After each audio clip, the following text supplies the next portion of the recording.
Grabatzen ari garen unean arratsaldeko 8:30 diren honetan, Rayo Vallecanok eta Realak Vallecas futbol zelaian jokatu duten eSports Ligako 27. jardunaldiko norgehiagokaren analisia egingo dugu. Norgehiagoka azkenerako bina amaitu da eta honen bestez bi taldeak puntu banarekin iritsiko dira selekzioen hurrengo geldialdi honetara. Gogoratuko dugu batetik Rayo Vallecanok galdu egin zuela Real Madrilen aurka Bernabeun, lehengo astean ligan, 2-1, eta Realak berriz kolpe gogorra jaso zuela Europan Manchester Uniteden aurka 4-1 galdu ostean. Honen bestez, bi taldeak dinamika nahiko negatiboan iritsi dira gaurko norgehiagoka honetara, eta hori ikusita bi entrenatzaileek, Inigo Perezek eta Imanol Alguazilek, bi hamaikako hauen aldeko apustua egin dute. Raiok bataia izan du atepean, lauko lerroa atzealdean Ratiu eskuinaldetik, Txabarria ezkerraldetik, Lejen eta Aridane atzealdearen erdialdean, Pate Zisek eta Pedro Diazek osatu dute Euskarri bikoitza, Trejo izan da erdi puntan, Hegaletan erasoan eskuinaldetik De Frutos, ezkerraldetik Álvaro García, eta goian Sergi Guardiola. Imanolek berriz, 4-3-3ko sistemaren alde egin du, Remiro izan da atepean, lauko lerroan atzealdean Aranburu eskuinegaletik, Javi López ezkerregaletik eta Elustondo eta Zubeldia izan dira atzealdearen erdialdean. Euskarri moduan Martin Zubimendik jokatu du, barnekaldetik laguntzaile Sergio Gómez eta Olasagasti zituela, eta goian Takekubo jokatu du eskuinaldetik, ezkerraldetik Barrenetxeak, eta goian Horri Oskarson izan da epailea, Muñiz Ruiz izan da, eta, orokorrean partida ona egin du, baina izan ditu zalantzazko zenbait erabaki. Partidan Reala ongi sartu dela, esango nuke, etzen erraza Imanolenentzat, moralki eta abar ostegunean jasotako kolpearen ostean gaurko norgehiagokan ongi sartzea, beti zalantzak sortzen zaizkizu, atzealdean ere arazo handi xamarrak edukitzen ari da Reala azken partida hauetan, eta hori nahiko nabaria dela esango nuke,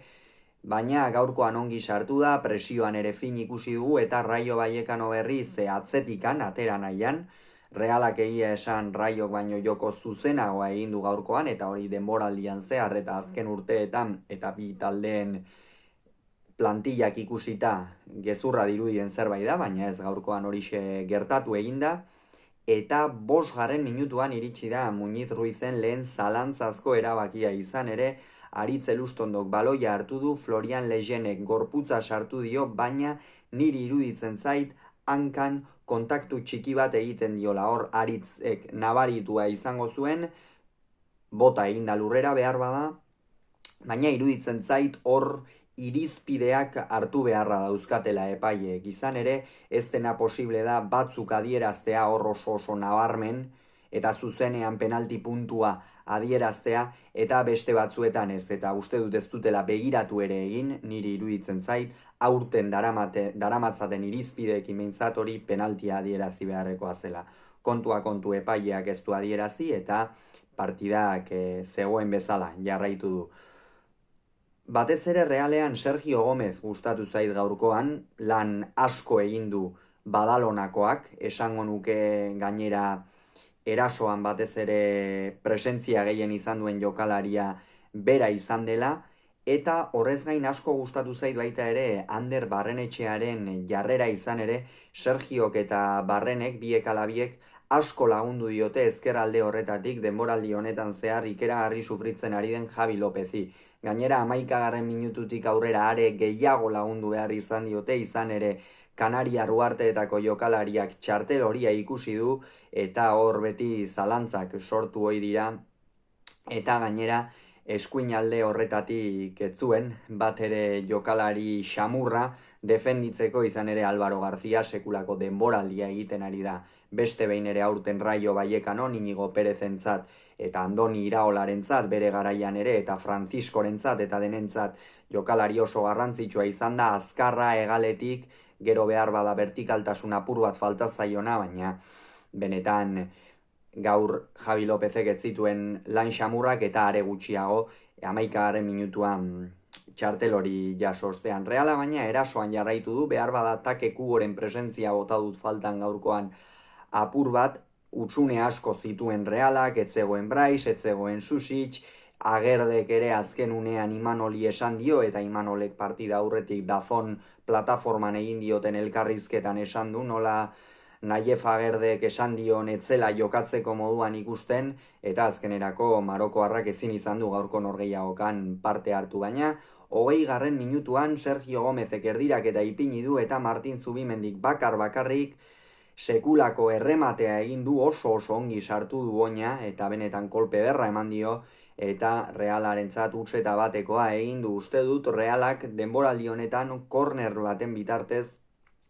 sartu duen lehen gola izan dela, berazea hau mugarri izaten den eta gehiagotan ikusi dezakegun eta gehiagotan baliatu ditzakeen edo behintzat arriskua sortu horrelako jokaldietan Realak. Oso gol garrantzitsua izan da, lehen minutuak ongi jokatu ditu, presioan fina ari zen Reala, Raio etzen asko iristen ari, baina egia da iristen zenean, behar bada gaurkoan Ratiuk ez du beste partida batzuetan eduki ohi duen sakontasunik eduki, Txabarriak askoz ere gehiago eduki du, Patezis ere beste batzuetan, baino aurreratuago ikusi dugu, eta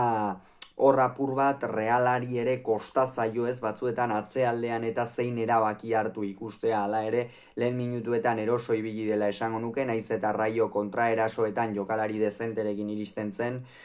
orokorrean eroso aritu da Reala, eta lehen zatia horrelaxe amaitu da utxeta bateko emaitzarekin, Reala gehiago izan da, ez askoz gehiago, baina iruditzen zait gero gainera golaren ostean partidan egoten eta partida kontrolpean edukitzen ere jakin duela, baina bigarren zati osoa geratzen zen eta Imanolek oso logikoa izan den aldaketa bat egin du, izan ere Javi López berdegunetik kendu eta haien atera du, Javi Lópezek 11. minutuan txartela ikusi du eta Realak azken partidetan daraman bolada ikusita txartel gorriei dagokienez Imanolek kentzea erabaki du, ez berriz ere gurutze bidea sortzeko,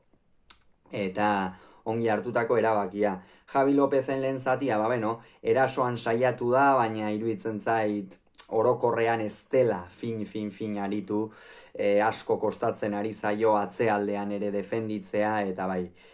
Realean bere lehen denboraldi hau ez da erosoena izaten ari egia esan Kanariar uharteetako jokalariarentzat. Eta 55. minutuan Barrenetxeak gola egin du, baina balio gabe utzi du epaiak, hala ere Reala ikusten zen, ez erasora erabat, Raiorentzat presio gehiago baitzen une horretan, eta Raiok baloiaren jabetza gehiago eduki du, eta Realak atzealdean sendo mantentzen saiatu da, eta 55. minutuan egin du lehen aldaketa Inigo Perezek, Sergi Guardiola kendu du, eta Etien Eto, Samuel Eto jokalari handiaren, aurrelari handiaren semea sartu du, eta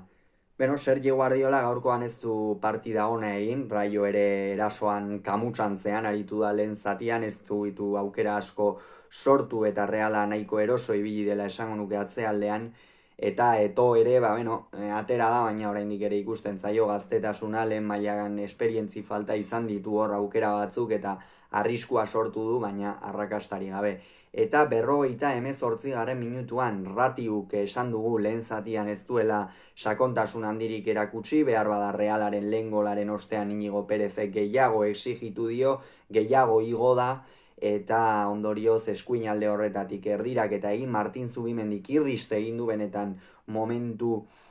okerrenean egin du irrist, hor gurutze bidea izan du gaurkoan Zubimendik, ikeragarria gainera,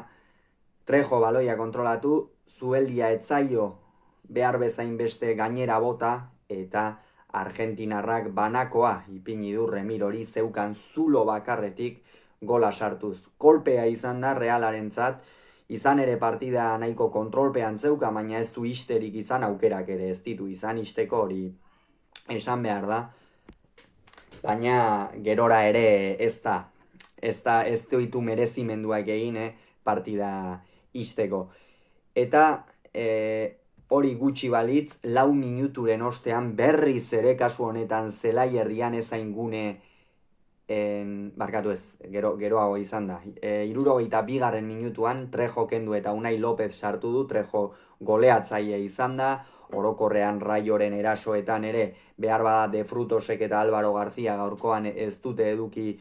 Inigo Perezek eurak sartuta espero zuten presentziarik, baina Oskar Trejok hor beti erasoak eta Realaren atzealdeari zalantzak sortzeko eta jokaldiak egin ditu, bere ordez Unai Lopez atera da, ondorioz ez du sistemarik aldatu, eta Unai Lopezek minutu onak egin ditu, egia da Raiok ez duela baloi askorik ukitu beraz zelaian egon denean eta nahiko partida zoratua izan da, orokorrean partida oso zoroa, baloi luze asko gaurkoan Realak planteamentua erabat aldatu du naiz eta 4-3-3ko ekosistemarekin jokatu beste modu batera ikusi dugu, askoz ere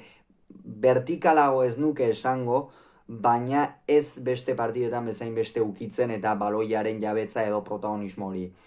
edukitzen. Eta 62. minutuan ere aldaketa bikoitza egin du Imanolek, kasu honetan Barrenetxea eta Oskarson kendu ditu, Barrenetxea gaurkoan ere esango nuke atzealdean askoz ere lan gehiago egin duela erasoan baino, erasoan izkin egiten eta oso gutxitan ikusi dugu, Rati Uri apenas egin dizkio kilimak, eta Oskarson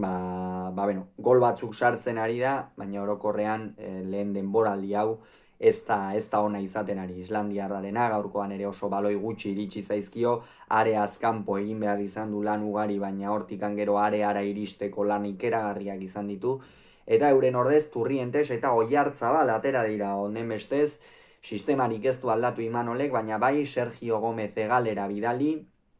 eta Mikel Oiartzabale Oskarsonen postu berdinean jokatu du. Eta Turrientesen partida ona izan da, batez ere une erabakigarrietan ongi ikusi dutake Kubo eta bai, zulo dezente ireki dituela esan daiteke, eta Oiartzabalena ez da bat ere ona izan. Gaurkoan izan ditu pare bat jokaldi edo arriskua sortu zezakeena, baina ez batean eta ez bestean ez du asmatu Eibarko Realeko kapitainak. Eta 72. minutuan berriz ere Martin Zubimendik irriste egin du zelaierdian ezaingune konprometituan behar bada. Pedro Díaz eman dio baloia, Jonander Olasagasti zegoen hor, ez da behar bezain beste Pedro Díazen gainera joan, ondorio sekulako zuloa izan du jaurtitzeko, Remiro getzuen inondik inora espero, eta Pedro Díazek sekulako gola egin du, 2-1 zen, esan kolpe gor, xamarra Realaren zat, 76. minutuan gainera aldaketa hirukoitza egin du Raiok, Zis, Oskar Díaz eta De Frutos kendu ditu eta Enbarba, Valentin eta Patxa Espino sartu, Zisen partida gaurkoan esan dugu askoz ere aurreratuago jokatu duela, berez Euskarri bikoitza osatu du Pedro Díazekin batera, baina Zise gaurkoan aurrerago jokatu du, Pedro Díazek partida oso ona egin du, batez ere gola egin du, baina horrez gain zelaierdian eta Raiok baloia ateratzerako garaian presentzia handia eduki du, eta De Frutos ikusi dugu, gaurkoan jokatu du hasieratik, baina ez du espero zemaiarik eman, eta Espino ondorioz ezkerraldetik sartu du, Valentin zelaierdian, Pate Zisen lekuan, eta Enbarba, hortxe, Jorge De Frutosen lekuan bertan. Eta, apur bat hor Valentin ere nahiko bakarrik ipini du, Unai Lopezek asko lagundu dio, eta behar bada 4-4-2ko sistemarekin ere amaitu duela esan daiteke, horren Barba nahiko erdian kokatuz, eta Realak ere aldaketa egin du, Olasagastik kendu eta Mari Ezkurrena atera du, erasora joan beharra zeukan Realak, eta Olasagastik, gaurkoan ez du partida ona egin, baloi batzuk kontrolatu ditu, baina orokorrean gogoak jarri bai, baina jokoan eragin gutxi izan du, eta Mari Ezkurrena protagonista izan da, izan ere, sartu eta 4 minutura, baloia take Kubori iritsi zaio Turrientesen pase hon baten ostean, Kubok eskuinarekin jaurti egin du, bataia geratu, baina Mari Ezkurrenari erori zaio, kontrola egin du Astigarragako aurrelariak, eta hortxe, ezkerrez bere lehen mailako eta lehen taldearekin lehen gola egin du, eta honen bestez estreinatu egin da gaurkoan Astigarragako aurrelaria. Esan bezala, azken partidetan deialdi askotan sartu du Imanolek, eta gaurkoan erantzun eman dion konfiantza horri Mari Ezkurrenak. Hor erdipuntan kokatu du Mari Ezkurrena, gero aukeraren bat ere izan du Realak, baina ja da berdinketan ikuste ontzat emateko modukoa zela partida nola joan den ikusita, oraindik ere irabazteko aukerak bazeuden noski, eta 80. Sergio Gómez kendu eta Marin atera du. Sergio Gómezek ere esan dugu partida oso nahi jokatu duela, eta Pablo Marinek horixe, minutu gutxo horiek izan ditu. Beraz, bina, honen ostean batetik Rayo 9. postuan kokatu da, 37 punturekin, Reala 12. postuan da, 35 urrengo partida, geldialdiaren ostean, Reala Valladolid anoetan.